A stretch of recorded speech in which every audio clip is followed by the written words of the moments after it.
Okay, good afternoon and welcome to our 4:15 district-wide staff meeting. I want to thank you for joining us. Most of you are not officially on duty, so once again, thank you for taking time out of your day to be a part of this. Hopefully, we'll give you some valuable information. I just want to remind you that if you have questions or comments, please put those in the chat portion of the video, and we will be glad to respond to those as we go throughout this.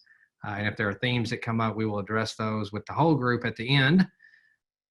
First item, like we always do, want to talk about a few MISD proud items out there on social media. Many of you have probably seen the Raceler Complex, which is coming to life. Midlothian High School graphics are being installed over there, and so you can take a look at those pictures on social media to see how the Panther Pride is coming through there.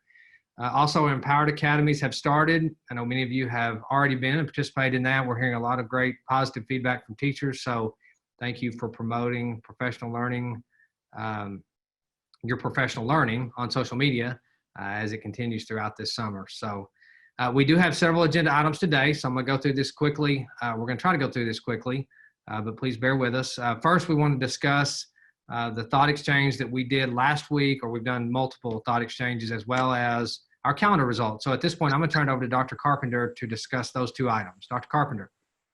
All right. Good afternoon, MISD family. Yes, throughout the month of May, while many of you were closing out the current school year, phase one of our reentry work was in full swing. We had about 85 adult members and 19 students serving in some capacity on our reentry task force.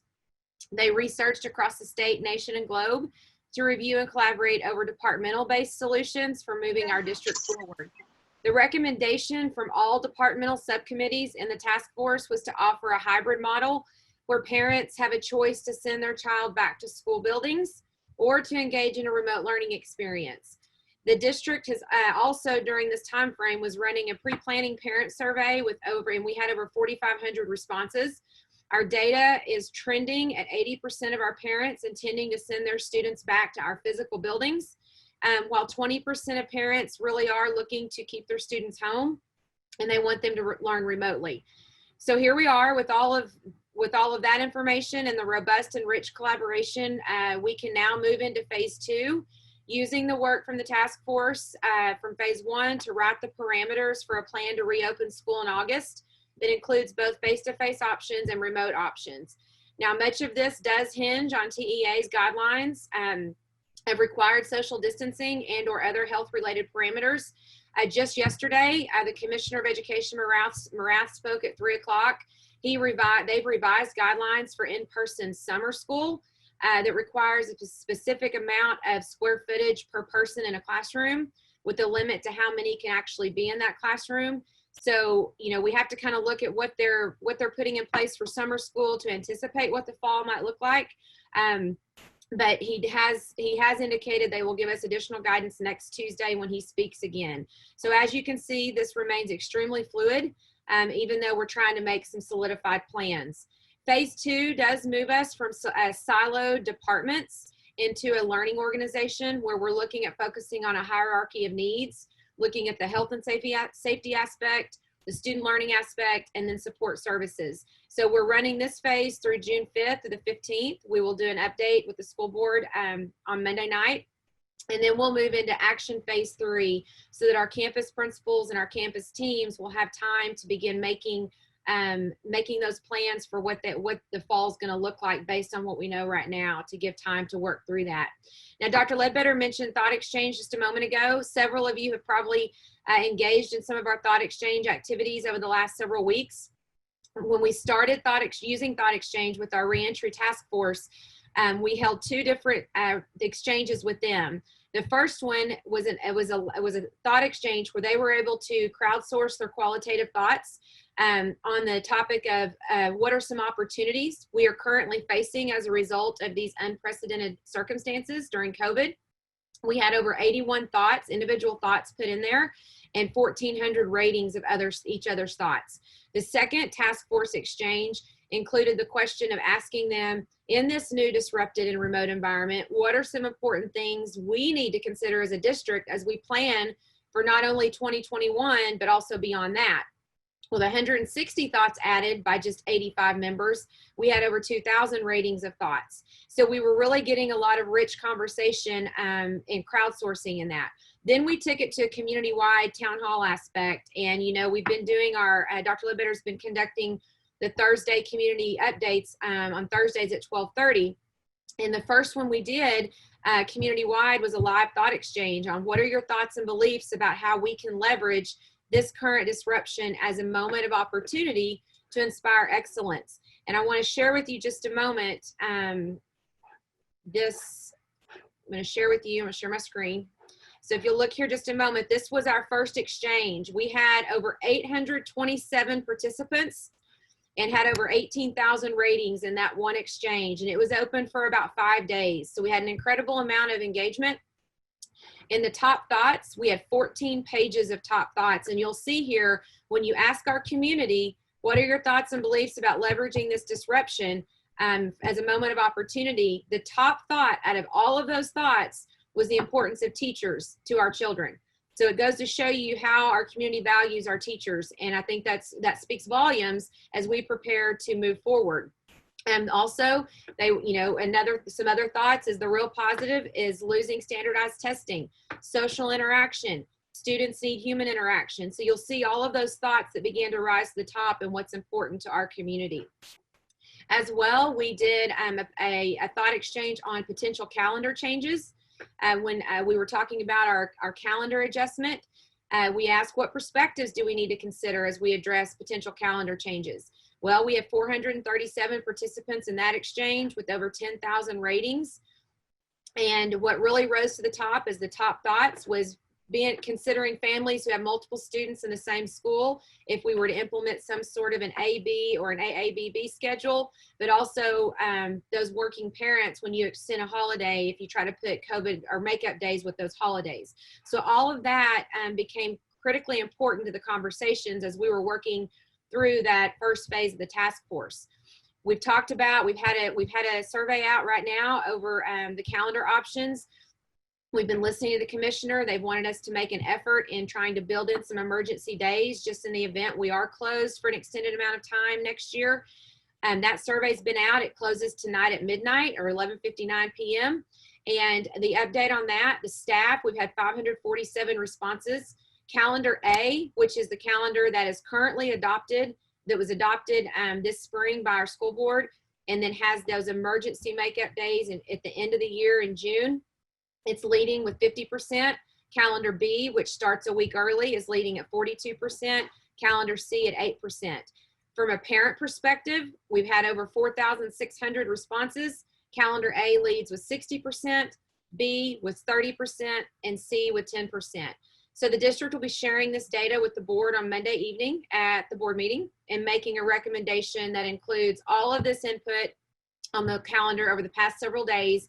And just a reminder that voting option ends tonight at midnight. So that's a short update on where we are in our re-entry process, and we'll go into much more detail Monday night at the board meeting. Dr. Ledbetter, thank you. Okay, thank you, Dr. Carpenter. So as you mentioned, we do have a board meeting Monday, and it is a very full agenda. Just a few other items on there. I believe we mentioned last week that we will be taking the 2021 budget, which has to be approved at this meeting because our fiscal year begins July 1. So the board will take action on the 2% raise, as well as Mr. Norris will also be presenting a resolution for supplemental pay considerations. And that we do that each year. We have to pass the resolution as part of the budget. And then if there's money available in the November timeframe, then we can distribute that out to staff. The board will also select a contractor for the heritage expansion and set the budget for that project. And as you know, we're aiming for a July completion for that. We're aiming for an August of 2022 opening and a starting on that project of this coming July. So we're gonna get started on that very quickly, but that facility will open with the expansion in August of 22. Also on the agenda is the discussion of the student code of conduct, and then also an update on the reentry process, which Dr. Carpenter alluded to there. She didn't allude to it. She went into a little bit of detail, but she will go into a lot more detail Monday night at the board meeting. A few other items. The MISD Express Clinic is still open this summer, so please remember that. Take advantage of that. The hours will be 3 to 7 p.m. Monday through Friday, We hope you stay well, but if you need medical services, please visit the clinic. It's, as you'll recall, it's a $10 charge, and you do not have to have insurance coverage to visit, and it's open to all MISD employees and their dependents. Additionally, we continue to work on design for elementary number 8. The project will bid in the fall, with the completion of this facility also being August of 22. And it will be on the 15 acres at the intersection of 14th Street and Hawkins Road, directly behind the Kroger Shopping Center. Lastly, before we close, I want to take just a few minutes to talk about the walks, the demonstrations, and the protests that we have seen throughout our country related to the inequities, injustice, and racism. In Midlothian ISD, our vision is to inspire excellence today to change the world tomorrow. This is about preparing our students for their future, not our own. While this may seem simple, the times we live in are not. During this past week or two, our nation has shared and continues to share grief, anger, and frustration through these protests and demonstrations in response to the tragic deaths of African Americans across the country. Additionally, our Board of Trustees has faced a recent situation, and they are continuing to work through that situation. There are many who will use these protests and demonstrations to divide us. In MISD, we are family, and we recognize that together we are Midlothian strong. These values are at the bedrock of our culture. It's who we are. It's what makes Midlothian ISD a very special place. As we continue to grow and aspire to the very desired culture that each one of us seeks in every classroom, every hallway, in every building, to be silent is to be complicit. It is important for me to be very clear where MISD stands on this critical civil rights issue. In MISD, we will never accept nor condone any words, phrases, or behaviors that demean, demoralize, or devalue any human being.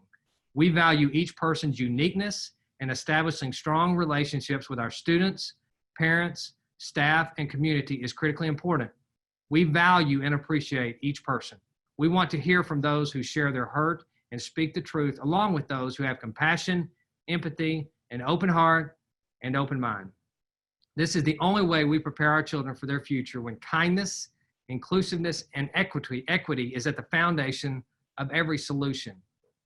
In Midlothian ISD, it is our responsibility to provide every student and every staff member with a safe, inclusive, and culturally responsive learning environment.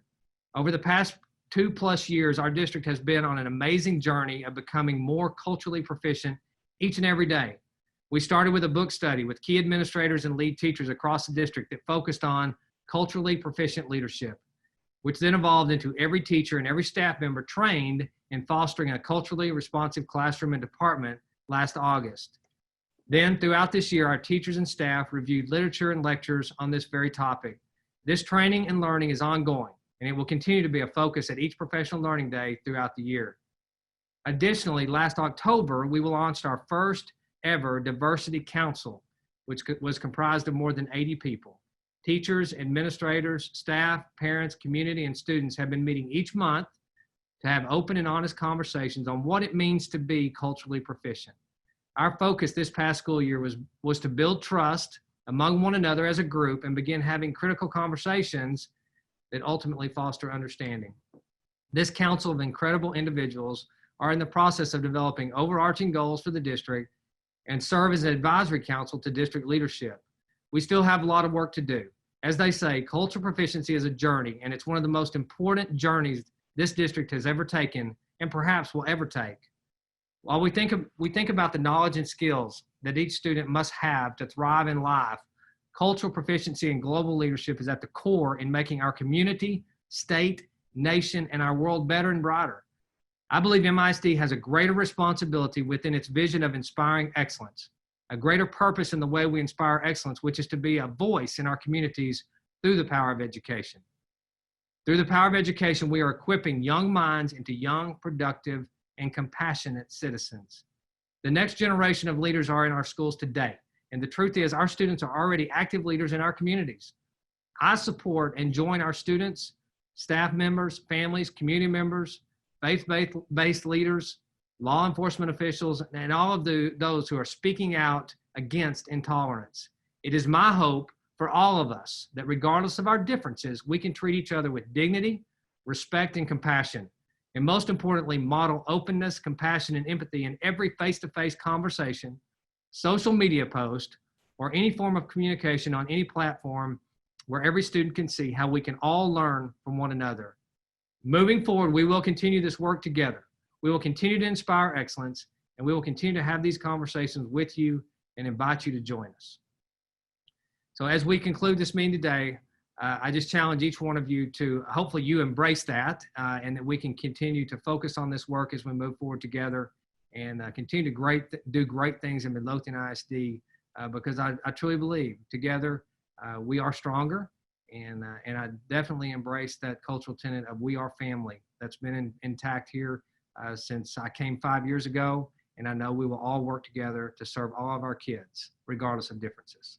All right, so that concludes our session for today, but I want to jump back over here to our chat portion and see if we have any comments or anything that needs to be addressed. Dr. Carpenter? No, sir, we do not. No questions. Wow. Okay. All the really great listeners. Or comments. Okay, well then, once again, I just want to thank you for being a part of this. Like I said, I know many of you are going different directions at this point. We want this time to be valuable for you. I know that we will have more information next Wednesday regarding reentry in the fall because of our commissioners will be speaking on Tuesday. So if you want to join us next week, we should have some up-to-date information on what the fall could look like. We will just be really digging into our action plans for that, but hopefully we'll have some information to share with you at that time. So thank you for being a part of this today, and I hope everyone enjoys the rest of your evening.